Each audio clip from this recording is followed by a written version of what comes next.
Everyone. You know, I had a nickel for every single horror reimagining on Hulu I've watched this weekend, where going back to basics would be the most effective solution, and to franchise fatigue, to have two nickels, which isn't a lot, but it's weird that happened twice. Now that I have that Phineas and Ferb joke out of the way once again, and here are my first viewing thoughts on the 2022 reboot of Hellraiser, commemorating the 35th anniversary of the long-running series, so let's get started. Though I'm admittedly unfamiliar with the cast, as I do actually like the idea of gender swapping Pinhead with Jamie Clayton and playing a role that's normally done by Doug Bradley, except in those really terrible DTV ones, like one of which is infamously filmed in just as under 2 weeks. It was openly disowned by Clive Barker on his social feeds. And this one is thankfully tonally closer to the earlier installments. Again, I mentioned this with Prey, but sometimes the most effective way to revitalize horror series is to do less. Less is more, so to speak.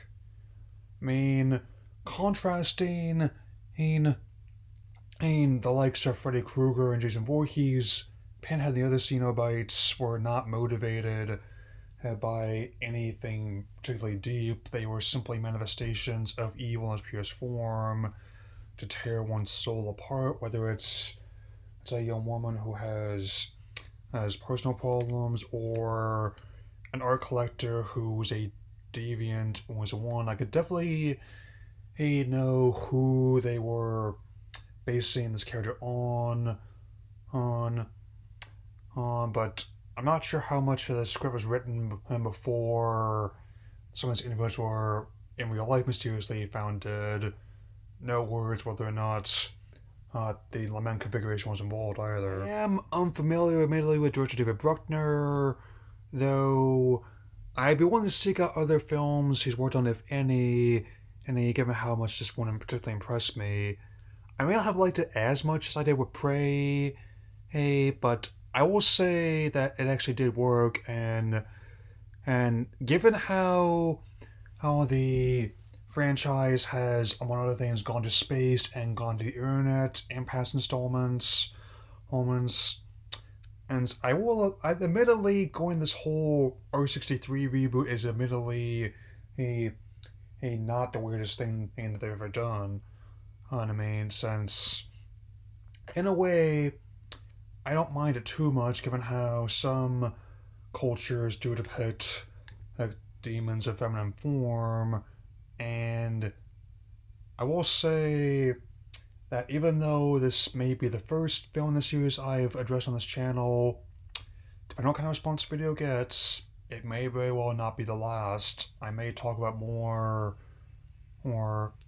yeah. While, again, as I was just stating, I wanted to address it sooner when it streamed earlier in the month, but I guess picking tonight on All Hallows Eve at least fitting enough. I mean, it was either going to be this or potential talk about this as reboot of The Crow trying to get made again, and I decided to talk about this first. I mean, because I'll see if the other one actually gets any further than previous pitches did. So I will give this movie, like, if I had to say now, a solid 3.5 stars out of 4, 1.5 stars out of 5, and tomorrow, Halloween nights, something I'm wanting to do for a while now. You might say that it's a night that will involve mutants, sentinels, and yes, maybe more babes having chili fries. That'll be all for now. Take care, everyone.